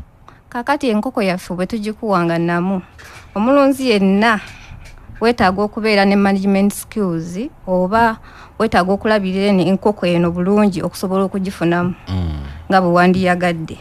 Ekisooka mu byonna oyina okumakinga sure okola biosecurity ku kiyumba kyo oba mu kiyumba kyo. Biosecurity yani? Biosecurity mulimu ebintu bingi. Kiringa ku preventinga bulwadde. Okay. Kuziiza bulwadde mu nkoko zo. Okugeza omuntu ofunye enkoko zo oziyingiza mu kiyumba oba nga tonaziyingiza mu kiyumba, weetaaga okufuuyira ekiyumba ekyo n'eddagala erifuuyira ekiyumba okutobuuka obwandibadde buleeta endwadde. Then mweyo yennyini period gye tuyita brooding process. Tulina mu management singa okugala ekiyumba bulungi, okuziiza empewo ebiseera ebisinga ereeta obulwadde bwe tuyita gumboro. Ebiseera ebisinga tubagamba nnyo bakasitoma baffe nti weegendereze nnyo mu period ey'okubeera ng'obrooding enkoko lwansonga awo wootegerera either oli mulunzi mutuufu oba toli mulunzi mutuufu. Then tulinamu feeding, endiisa y'enkoko. Endiisa y'enkoko bakasitoma baffe tubakubiriza nnyo okuliisa enkoko obulungi. Naddala kati tugeze tukuwadde enkoko yaffe ya leya evudde Netherlands nga bwe tukugambye, nkoko nnungi nnyo. Naye gwe n'ogitandikisa ku mmere etateekeddwa kuliisibwa nkoko buto. Okay. Okoko buba buto nga digestive system yawo tenaba kutuuka kulya mmere. Naddala eyo kasooli, brani, tubeerawo n'emmere etandika gye tuyita pre-starter era abeerawo ku RIP Industries. Oteekeddwa omutwalirako okumuliisa naddala mu nkoko za layers. Ngenda ku emphasizinga nnyo mu nkoko za layers kuba ye long term investment. Ez'amagi? Ya, ez'amagi. Zogenda okulwa nazo almost emyaka 2. Okay. So oyina okuziriisa obulungi okufuna weight ezisobozesa okubiika mu budde then no preventinga endwadde eziva mu ndiisa. Yesebo. Okay. Tuzirisiza tutya tutandike? Tutandika n'emmere gye bayita starter. Starter eyo tumulisiza emyezi 2 mu nkoko za layers. Ez'amagi. Then mu nkoko za broilers tumulisiza weeks 2. Mu nkoko za broilers tumulisiza omwezi gumu. Bwe tuddayo mu nkoko za layers omyezi 2 n'okwambuka ku myezi 4 tudda ku mmere gye bayita grower. Grower oyo abeerawo ku RIP Industries nga teyeetaaga kutabula, teyeetaaga kuteekamu kintu kyonna. Ngali mwamutabula dda. Abeera pillating already yatabulwa. Naye just nti abeeramu ebirungo ebyetaagisa enkoko okukula obulungi esobole okuwa amagi ng'etuuse ku myezi 4. Then awo ku myezi 4 we twadvisingira omulunzi okuliisa emmere gye yeetabulidde. Okay. Yesebo. Tuziza tutya endwadde? Yo entabula y'emmere mubasomesa? Ngeri okugitabulamu? Yesebo tubasomeseza ddala era bw'obanga weetaaga okusomesebwa ku bisingawo okuba ku namba zaffe zino wammanga 0758 766 68 49 eya MTN eri 0773 92 725 ate Mwamilame katubeera n'emisomo egy'enjawulo. Okay. Ng'oggyeko okubanga okubye ku namba zaffe tubeera n'emisomo egy'enjawulo gye tutegeka era tulanga. N'ekirala bw'oba otuuse ku woofiisi zaffe si kwewaana naye ffe abakyasinze okubeera ne customer care service ng'otuuse ku RIP Industries. Yesebo. Ndakuyitayo ngezese.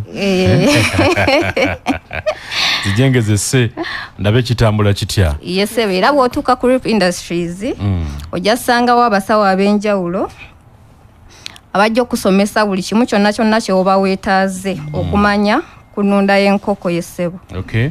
Kakati ebirungo byo tubigula wa?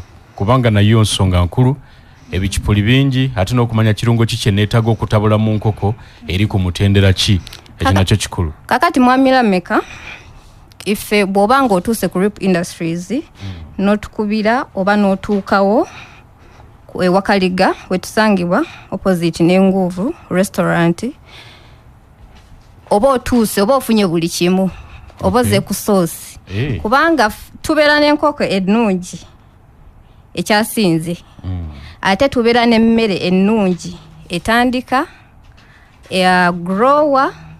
Tusobola n'okurecommendingira emmere ennungi esingako awo gye tugambye ey'okutabula ennungi w'oyinza okugijja etaliimu bufere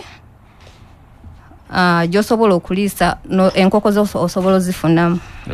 Yesebo. Olina kyoyongerako? Nina kyenyongerako ku kyemmere nti okusinziira ku bbanga lye tumaze n'abalunzi nga tudilinga n'abalunzi. Omulunzi w'abazze tugeze abo abatutte ku nkoko zaffe buli omu tuddawo ne tumubuuza mmere ki gy'okozesa, mmere ki ekukolera. Buli mulunzi alina ekika ky'emmere era kati ebyo ebika by'emmere byebyo ebika bye turecommendingira n'abaana abapya ababa bazze okusinziira nti tulina kikoleddeko ate ne kibakolera bulungi. Ne saavisi endala gye tubadde tetunabagambako nti ku RIP Industries tutambula naawe okuva ku lunaku lw'otaddemu odayo paka enkoko lw'ozzeggyeeko. Mu kino ntegeeza nti osigala otwebuuzaako ne woba ofunyeemu ky'otategedde nga yadde enkoko wazitwala oba za mwaka naye olina ky'otategedde. Kati tugeze nga bano abaatwala ez'amagi from nowhere olaba amagi gasalise. Abadde afuna tray 8 otandise ofuna tray 3 tezikyabiika. Tukunnyonnyola ne tukunnyonnyola ki ky'olina okukola okusobola okuddamu okufuna tray z'amagi ze wali ofuna. Abamu ebimu tebabikola ne woba obibannyonnyodde naye bw'otukubira n'oddamu n'otwebuuzaako tulina n'abasawo ba field nti tumusindika mu field n'atuuka ku faamu yo n'atwala ne ku mmere yo ne tugikola feed testing ne tutulaba ebiriisa by'owa enkoko byebyo byennyini bye zirina okufuna oba mulimu ekibulamu. N'atuuka ku ground n'alaba enkoko tugeze zirwadde n'akola postmortem byonna n'abifindinga out naye nga abasawo abo bonna otukubira essimu ne tubaweereza ku biiro eyaffe kubanga babeera ba kampani eyo nebeera ku package nti walunze enkoko zaffe. Mutambula nabo muzirabirira muzijjanjaba mubawabula byonna mubeera wamu nabo. Naye nga kiki ekiyinza okusinga okuviirako enkoko okulema okubika mu butuufu bwazo ndyambi oba bulwadde? Ebintu biri bingi ebisobola okuviirako enkoko obutabiika bulungi. Ekisooka endya. Bw'otawa nkoko zino nutrients nti ebiriisa bye zeetaaga. Enkoko zino zino obuzito bwe ziba zeetaaga okuwa eggi. Oyinza oggi underfeedinga n'ogiwa emmere entono tejja kuwa magi gwe g'ogyetaagamu. Waliwo n'enjoka. Waliwo abalunzi nga ye tagijjaamu njoka. Enkoko zino tukugamba zijjeemu enjoka buli mwezi. N'oba otwala ebbanga lya myezi 3 tojjangamu njoka nakyo kijja kulemesa okufuna amagi ge wandifunye. Tozidiwaaminga. Waliwo abalala nga tazigema. Tulina ekigemo kye bayita Newcastle nti Newcastle osigala omugema oba zitandise okubiika paka lw'ozeggyako. Era bw'olekerawo zigema era ojja laba amagi gatandise okwesalika. Ekirungi ekiri ku nkoko yaffe nti eyina production ne weeba erwadde. Nti ze enkoko z'ogenda olaba zirina ssenyiga naye zikyakuwa amagi ge wali ofuna. Abalunzi abamu bagayaala n'agamba kasita nkyafuna amagi sigenda kujjanjaba. Bukyawaliriza. Ffe tukugamba nawe oba olabyemu enkoko emu yokka mu kiyumba nga yeeraga sign genda ogule eddagala oziwe. Enkoko yaffe ennungi nti responding amangu ku ddagala tewetaaga kukyusa bika 6 bika 7 eby'eddagala nga tennaba kurespondingira. So gijjanjabe bulungi girabirire ng'omwana kubanga oyagala gifunamu. Bw'ogirabirira obulungi naye kuwa ekyo kyennyini kyokola ki? Kyoyagala. Byonna eddagala mulirina buli kimu gye kiri ewammwe? Yes sebo mukama wange. Eddagala weeriri, emmere weeri, enkoko weeziri, customer service weeziri. Sebo bw'oba ozze ku rep buli kimu oba okifuna ekikwatagana ku by'enkoko. Kuliko lye eyanga nti n'ennyumba enkoko mwe zibeera oluusi ate eba nnyo ensibuko y'obulwadde. Bwe kiri era nga wali ng'oggyeko kiri ekyokugamba nti teekawo amazzi oli mwali nnyo naye nti n'ennyonja naki byonna nsibuko nnyo ya bulwadde. Naddala ennyonja bwe tuba nga tuzze ku nnyonja y'ekiyumba tuddirayo ddala emabega nga tonaba kuleeta nkoko.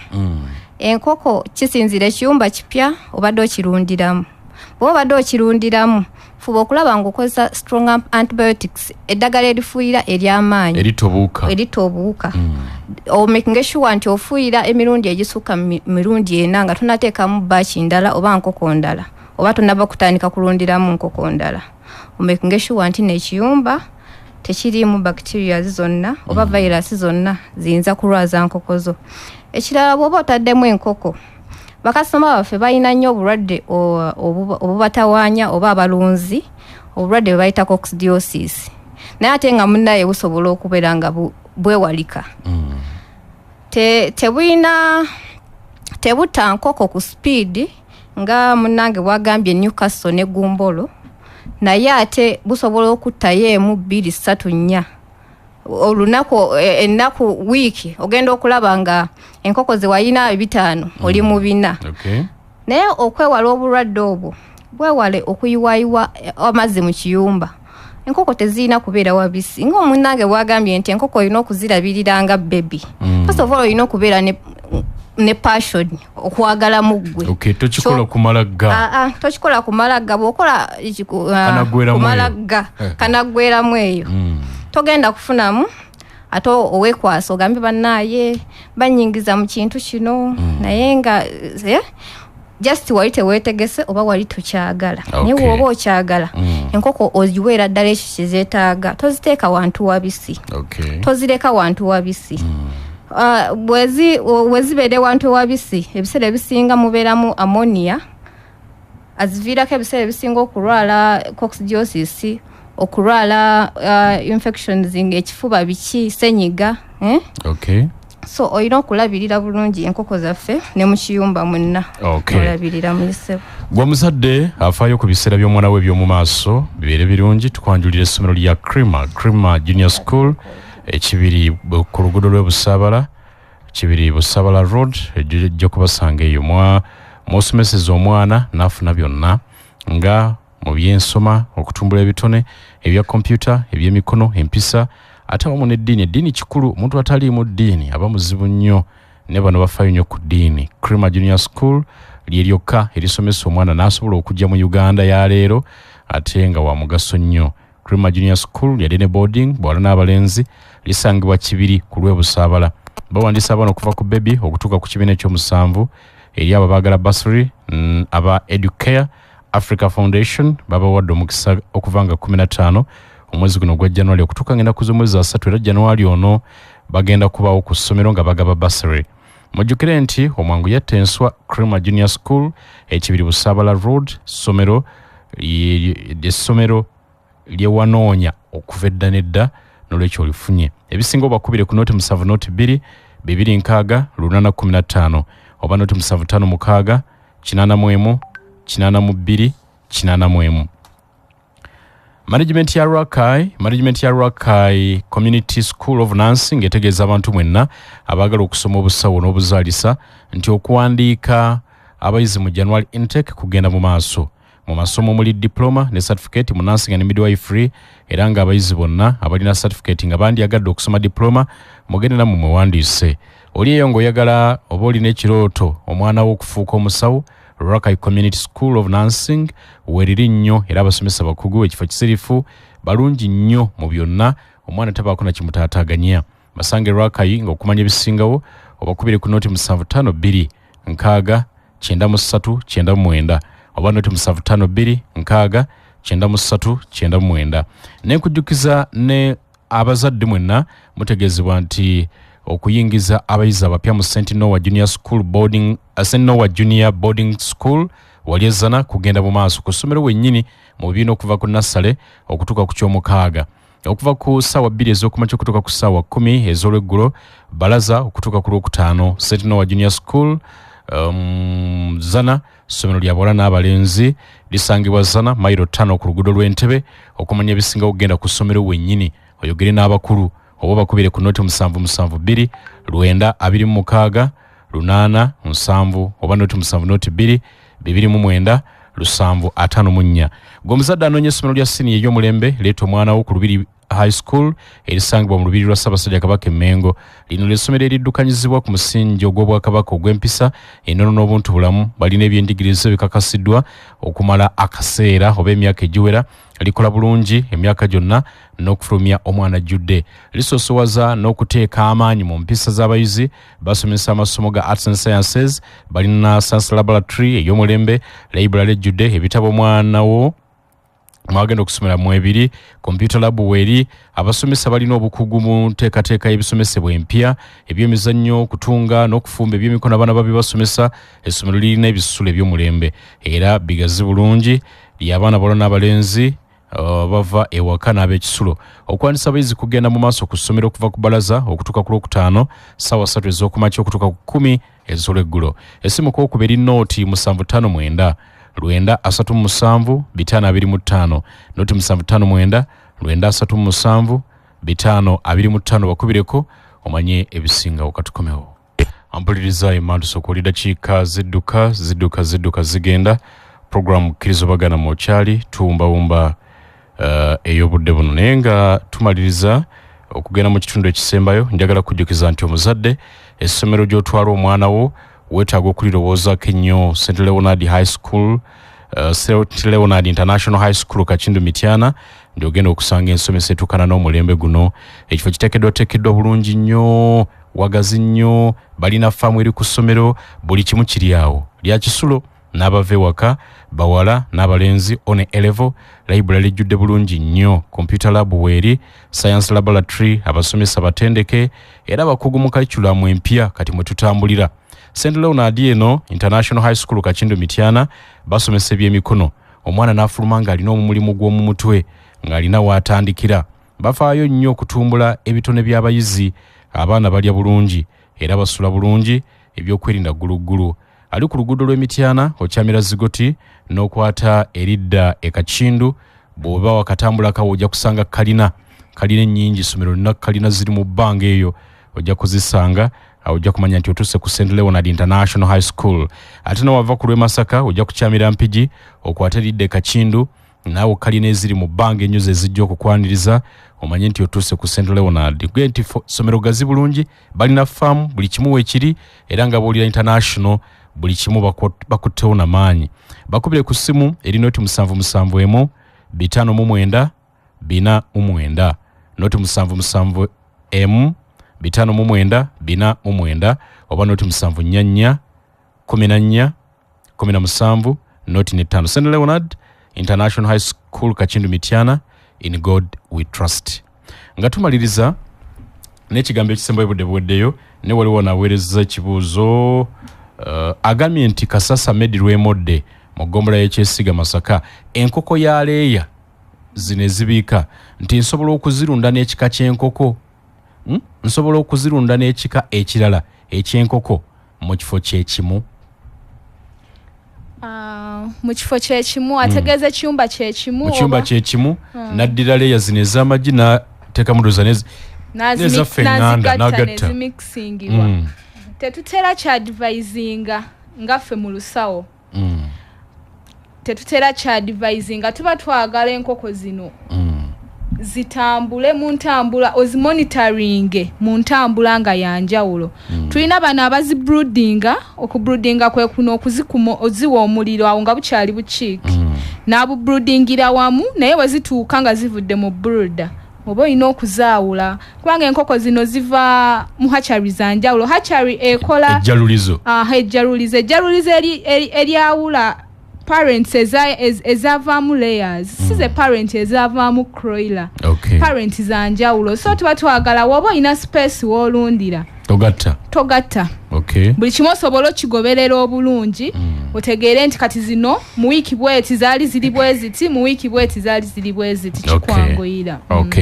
Ampuliriza ndi naba rip kantandike ddala ne Eva Nakivumbi, ennamba z'essimu zisome then osibula batuliriza. Affe aba Ripu Industries ennamba zaffe ez'essimu ziri eya Airtel eri 0758 7 6 49 giddemu 0758 7 6 49. Eya MTN eri 0773 92 725 giddemu nayo 0773 92 725. Eyo ya MTN erine ku WhatsApp, omanye naku zino oli ayinza obutasobola kuba naye nakuweereza ka message oba ka audio. Eyo ya MTN gyensembezaayo kwerine ku WhatsApp yeya giddemu 0773 92 725. Then eya Airtel gye twasoosezzayo ya ku office era bw'ona ogikubako kati it's not working hours, si budde bwakukola tuyinza okulemererwa okukukwata, naye enkya bw'otukubirako ku makya tujja kukwata bulungi eya Airtel. Si buli ddala batuwuliriza nkutadde batuwuliriza. Nsigadde nze musawo Eva Nakivumbi okuva ku Ripu Uganda. Tubalindiridde okubaweereza, okubasomesa, okulunda nammwe mujje mutusange ewakaliga opposite Nguuvu. Musawo Nabakka Prose sibula batuwuliriza. Omwami Lameka nga tumaliriza nkoola abalunzi bonna gye bali na buli ayagala okulunda alina okwagala mu kulunda ajje ku Ripu Industries alunde naffe tutandike naye tumwagazisa okulunda. Ajja kufunamu ekyo kyeyeetaaga. Yesebo nsigadde nze Proscovia Nabakka omusawo ku Ripu Industries, tusangibwa Wakaliga opposite n'Enguuvu restaurant. Kale Bettina Mundabire. Yesebo ampuliriza nange kamba sibulire wano nti mbadde bawuliriza balungi okuva gye twavudde nkakasa ng'olina kinene ky'ofunyemu mu ssaawa zino ebbiri era tosigadde nga bwe wazitandise. Njagala kukwagaliza wikendi ennungi. Abalina emikolo mbaagaliza emikolo emirungi mu wikendi eno. Abagenda mu kusinza enkya ku Sabbaato mbaagaliza okusinza okulungi. Bulaga SDA Mityana Road n'abalala mwenna gye mugenda okusinziza mbaagaliza okusinza okulungi. Ate ne wikendi tugimaleko bulungi ffenna. Katonda abakuume. Ssaabasajja Kabaka awangaale.